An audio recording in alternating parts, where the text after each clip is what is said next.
Well, I could not see my minutes going by, so I didn't know how long I made that.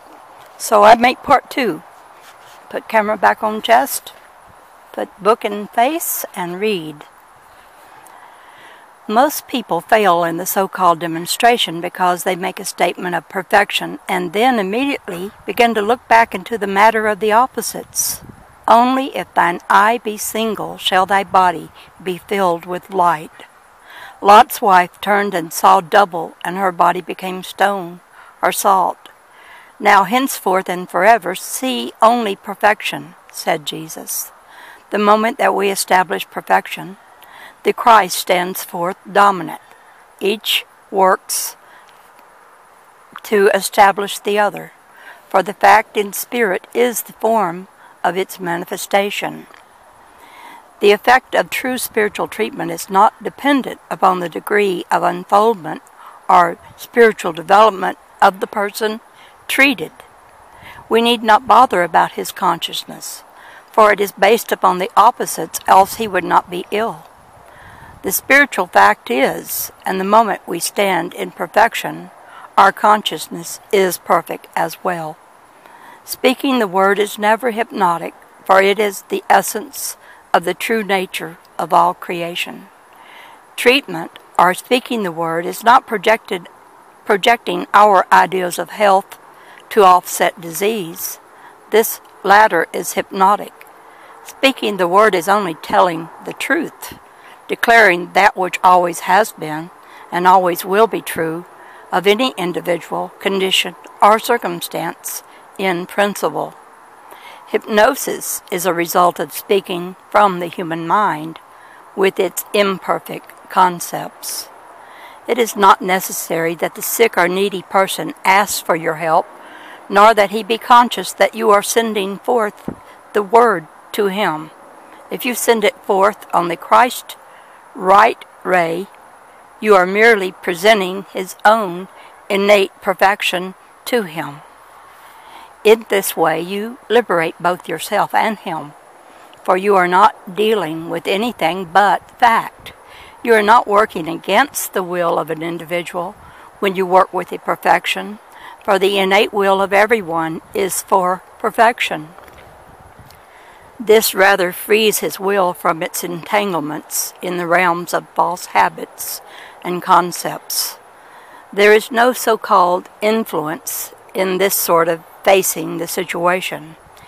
It is merely calling forth that which has always existed, until it arrests the attention of everyone involved, and they merely see that it is so.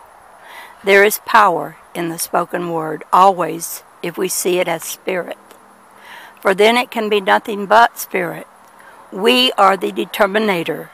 We are both the power and the expressor of that power, and we are the sole determinator of what the word shall carry with it. There is power in medicine on exactly the same basis. It is but the conveyor or means by which the mind of the patient is expanded to admit the creative authority of the universe. God is in the doctor, the patient, or the pill. Any individual, regardless of his profession or status, need only project the perfection. Of course, if we always would work in that perfection and manifestation of perfection, we soon would get out of medicine completely. Our word would heal. There is no harm in using an agency in an attempt to minister to the needs of suffering mankind. There are many steps and many methods, but only one power. If our ideal is perfection, we are going to arrive at a point where there are no agencies. The agency which an individual employs only indicates the progress he has made in his own mind as to the suitable and most effective means of admitting perfection into his being. One thinks it must come through a pill. One thinks it will come through affirmations. But through whatever it comes, it is the perfection of principle that manifests. Only the highest ideals are adequate to contain the full measure of power that exists in divine principle. For the larger the container, the more can be conveyed. when the container and the contained are one perfection, then it is complete in every plane. In treating at a distance, or what metaphysicians call absent treatment, thought is more rapid and potent than words. Thought does not know time and space, while a word or audible sound belongs on the material plane and must traverse space and endure in time in order to reach its destination. Notice how instantly your thought is at the sun, the center of the earth, or any other place. Thought does not travel, it is already there. Every fact in spirit is already there, and further, it is already in evidence. To see this fact is to lift yourself into this fact, and to see it for another is to lift him into it. And if I be lifted up, if the perceptive faculty is lifted up to the plane of reality, it draws all things into that realm. This is the true approach rather than to try to lift anything or anybody into the perfect state. We might as well try to make energy out of earth by using a pick and shovel. We know a man in India who walks through a storm just by the presentation of perfection of that storm. He will walk through a storm and never get wet. We have seen him stop fires and storms. Man himself is the Word of God. If he abides in that Word, if you abide in my Word and my Word abides in you, then are you in me even as I am in you, is the truth of the whole thing. When Jesus sent his word and healed the centurion's daughter, he did not send anything as we measure it in the three-dimensional world. Jesus, or Christ, was the Word himself, and there was not anything that was made, but that which was made by the same Word. Therefore the Word which he sent did not traverse space, for the Word was there as the truth of the centurion's daughter, just as it was with him. He simply announced a universal true spiritual fact, and outer minds became awakened to this fact. Our remedies oft in ourselves do lie, which we ascribe to heaven. And that was spoken by Shakespeare. So, I love this book. Let me see how many minutes I've used up. 7 going on 8.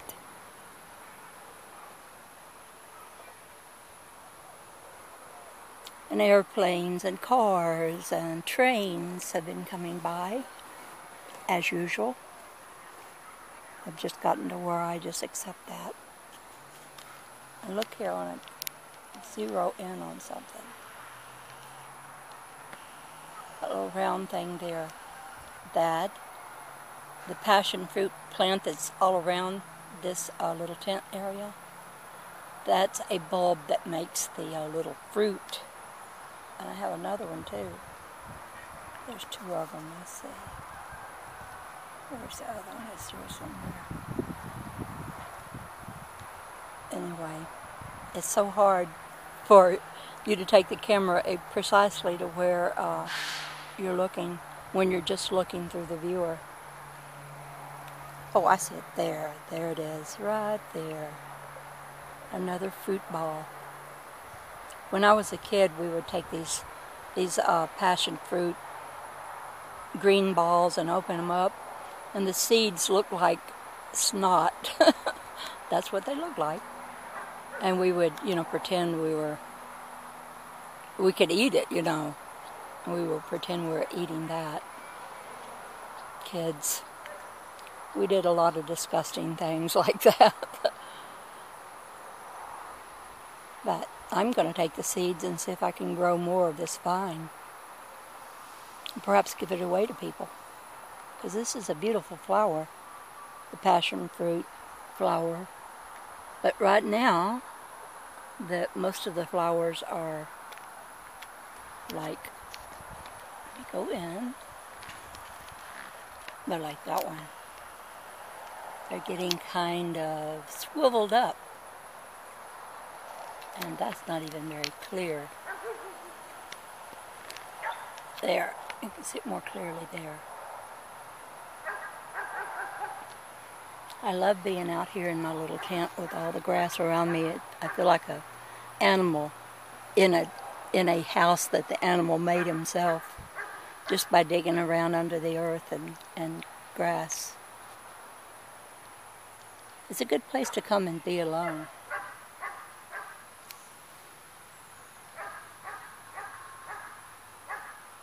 And there's my Buddha. He's got a pleasant look on his face. Well, this is the dove lady. I'll talk at you again sometime. Over and out for now.